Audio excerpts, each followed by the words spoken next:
সরকারের বিরুদ্ধে বাংলাদেশের সর্বস্তরের জনগণ, আবার বৃদ্ধা বনিতা, কৃষক, শ্রমিক, মেহনতি মানুষ যে বিপ্লব সংগঠিত করেছিল, সেই বিপ্লব হচ্ছে 5ই আগস্ট বা 36শে জুলাইয়ের অভ্যুত্থান, সফল অভ্যুত্থান। আজকে যে আশা আকাঙ্ক্ষা নিয়ে জাতি একটি অভ্যুত্থান ঘটিয়েছিল, জাতির সেই আশা আকাঙ্ক্ষা বাস্তবায়ন হচ্ছে না বলে আমাদের কাছে মনে হচ্ছে। এদেশের জনগণ চেয়েছিল যে জুলাই সনদ বাস্তবায়নের জন্য জনগণের ম্যান্ডেট নেওয়া হয়েছে, জনগণ তার পক্ষে ম্যান্ডেট দিয়েছে। বর্তমান সরকার সেই রক্তের উপরে দাঁড়িয়ে জুলাই সনদের সাথে বিশ্বাসঘাতকতা করছে।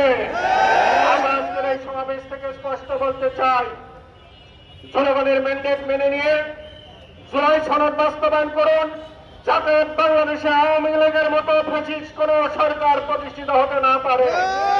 আজকের এই কোন অভ্যুত্থানের উপলক্ষে কোন মিছিলে আপনাদের স্বতঃস্ফূর্ত অংশগ্রহণের জন্য আমি আহ্বান জানাচ্ছি।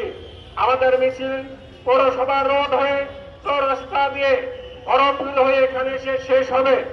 এই ব্যানারে 11 জোটের জেলার নেতৃবৃন্দ এবং জামাত ইসলামী জেলার পৌর পরিষদের কোন সদস্য ব্যতীত এটা স্পর্শ করবেন না। ওনারা ব্যানারের সাথে থাকবে।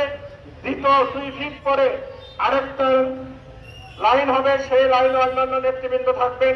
কেউ ব্যানার ধরে তাড়ানোর চেষ্টা করবেন না। আপনাদের যারা স্লোগান দিবেন, আদর্শিক, মার্জিত এবং গঠনমূলক স্লোগান দিবেন, কোন অনৈতিক উশৃঙ্খলমূলক কোন স্লোগান দিবেন না। আমরা সুন্দরভাবে, সুষ্ঠুভাবে এই শহরে বিক্ষোভ প্রদর্শন করে সরকারকে জানিয়ে দিতে চাই যে আগামী দিনে জুলাই সনদ বাস্তবায়নের মাধ্যমে রাষ্ট্র পরিচালনা করতে হবে। জুলাই সনদ ব্যতীত রাষ্ট্র পরিচালনা করলে জনগণ তার সমুচিত জবাব দেবে ইনশাআল্লাহ। আপনাদের সকলকে আন্তরিক ধন্যবাদ জানিয়ে আমার কথা শেষ করছি।